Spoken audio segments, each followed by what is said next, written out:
오늘은 바울이 살아생전에 마지막에 쓴 서신서의 한 구절을 가지고 말씀을 나누겠습니다. 디모데후서는 바울의 마지막 서신서로 알려져 있습니다. 마지막 서신서의 마지막 장이기 때문에 거의 유언처럼 쓴 글이라고 할 수 있을 것입니다. 사실 지금 바울은 로마의 감옥에서 사형 집행을 앞두고 있습니다. 사형 집행을 앞두고 기도하던 본회퍼의 일화도 생각이 납니다. 본회퍼는 아시다시피 나치 독일에 반대해서 히틀러 암살단에 가담했다가 발각돼서 39세의 나이로 세상을 떠난 신학자이자 목회자입니다. 그의 마지막 기도의 장면을 기록으로 남긴 사람이 있는데 본회퍼가 수감되었던 강제 수용소의 담당 의사의 기록입니다. 거기에 보면 이렇게 쓰여져 있습니다. 문이 반쯤 열린 독방 사이로 죄수복을 벗기 전 바닥에 무릎을 꿇고 간절히 기도하는 본회퍼의 모습을 보았습니다. 전 이 사랑스러운 형제가 정말 신실하게 주님께서 자신의 기도를 듣고 계신다는 확신으로 기도하는 모습에 아주 깊은 감명을 받았습니다. 그는 사형장에서 다시 짧게 기도한 후 담대하고도 편안한 모습으로 단두대 계단을 올랐습니다. 그리고 몇 초 후 처형 당했습니다. 근 50년 가까이 의사생활을 하면서 이렇게 전적으로 하나님의 뜻에 순종하는 사람은 결코 본 적이 없었습니다. 이게 강제수용소의 담당 의사였던 분의 기록입니다. 진정으로 하나님을 믿는 참 그리스도인의 마지막 모습이라고 생각합니다.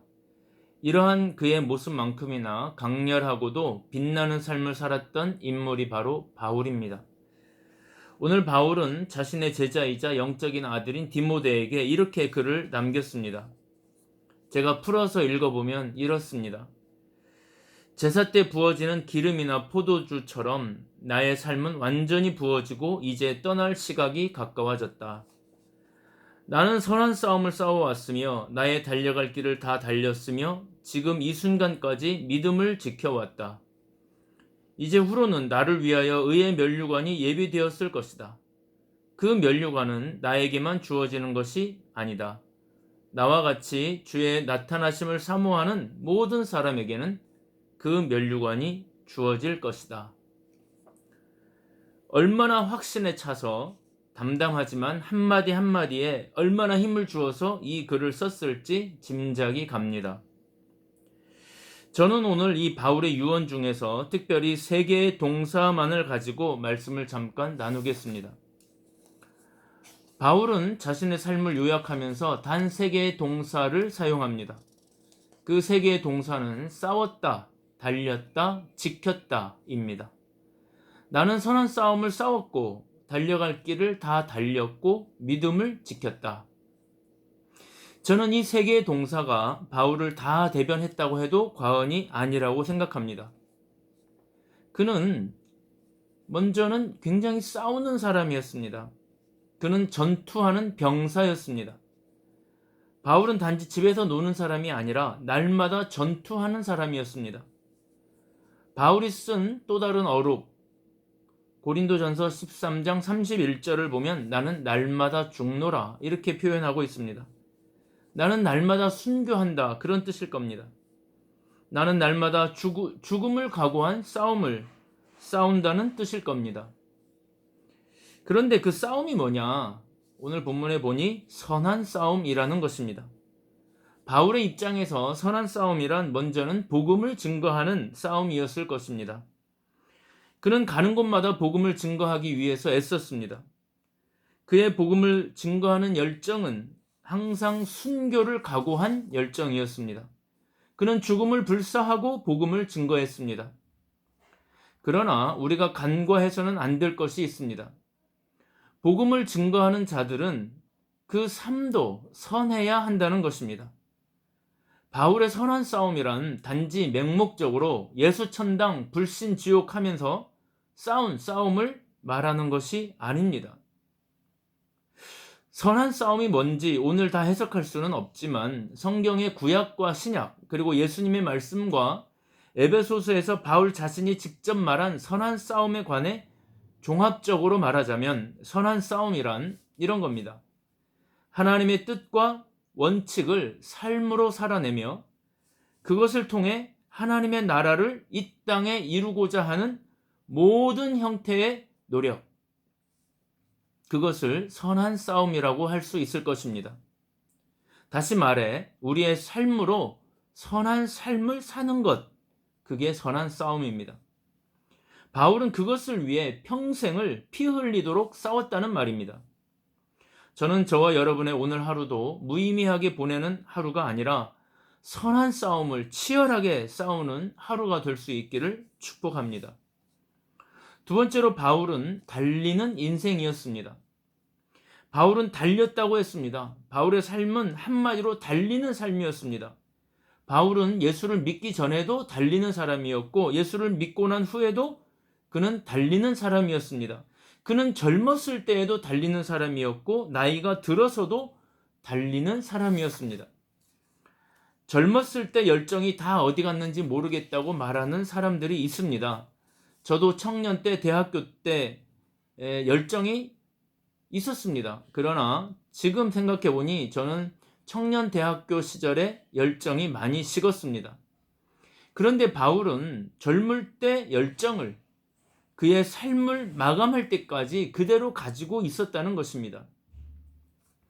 자전거를 타보신 분은 아실 겁니다. 자전거란 페달을 계속 밟고 있어야 나가는 이동수단입니다. 바울은 그렇게 살았다는 것입니다. 마치 런닝머신 위를 뛰는 사람처럼 기계가 멈출 때까지 달리고 또 달려온 사람이라는 것입니다. 세 번째로 그는 지키는 사람이었습니다.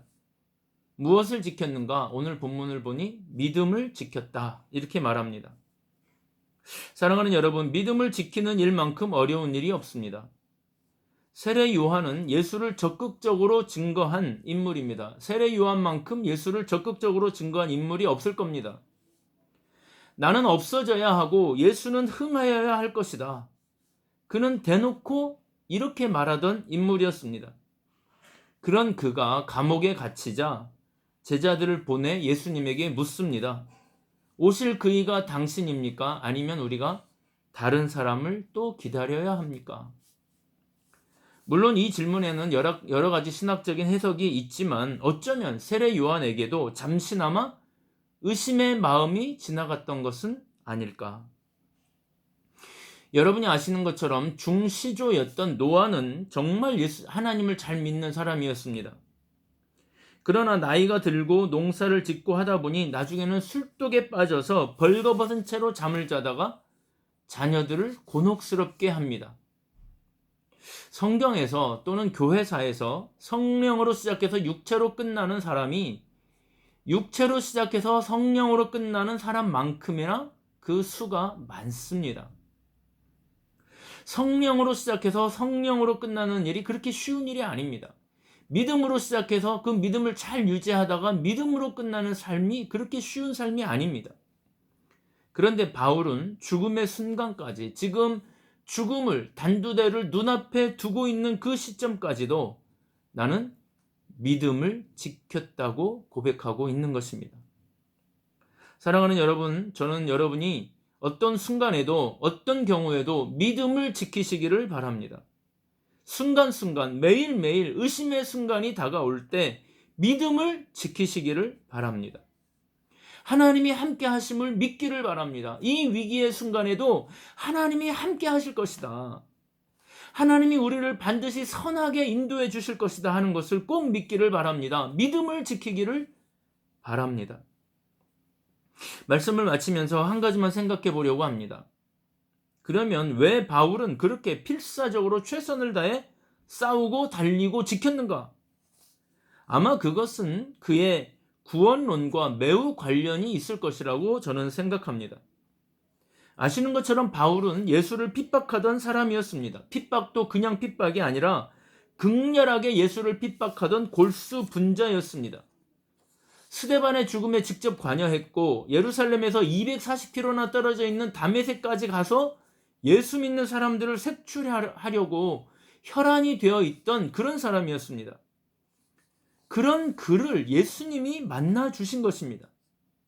그를 구원하셔서 복음의 전도자로 삼으신 것입니다.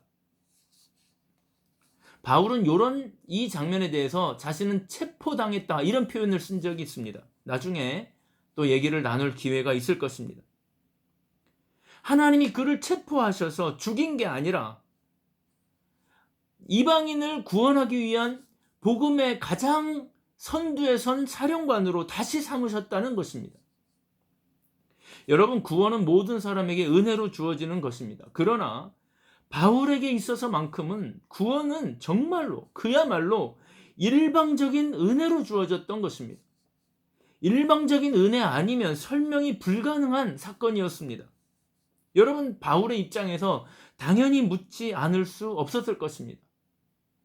왜 나를, 하필이면 왜 나를, 그렇게 예수를 핍박하던 왜 나를, 그렇게 주님을 못 살게 굴었는데 오죽하면 예수님조차도 바울아 네가 왜 나를 그렇게 핍박하냐고 물으셨을 만큼 예수를 핍박하고 예수를 속상하게 해드렸던 그런 인물인데 왜 나를 구원하시는가? 아마 바울은 이런 질문을 수도 없이 했을 것입니다. 그래서 바울은 벌을 받아도 시원치 않을 자신을 구원하신 그 은혜의 힘에서, 그 주님의 은혜의 힘에서 결코 빠져나올 수가 없었던 것입니다. 복음을 전하는 일에 쉴 수도 의심할 시간도 없었던 것입니다. 부단히 싸우고 부단히 달리고 부단히 믿음을 지켰던 것입니다. 그 은혜가 너무 고마워서 어떻게든 주님이 자신을 부르신 그 사명을 감당하려고 애썼던 것입니다. 그것이 오늘 본문의 세 개의 동사로 나타난 것입니다. 이제 말씀을 맺겠습니다. 그러면 여러분, 우리는 아닙니까? 우리는 왜? 우리는 어떻게 구원을 받았습니까? 우리는 우리의 의가, 우리의 공로가 바울보다 나은 게 있습니까? 우리 안에 구원을 받을 만한 어떤 의가 있습니까? 어떤 여지가 있습니까? 미안합니다. 우리라고 할 것도 없습니다. 저 자신을 돌아보아도 그렇습니다. 왜 나를 구원하시는가? 나처럼 모자라고 능력 없고 부족한 것 투성이이고 저처럼 죄가 많은 죄투성이인데도 불구하고 왜 하나님은 나를 구원하셨는가? 왜 주님은 나를 목사로 세우시고 왜 나에게 아직도 이 강단을 맡기시는가?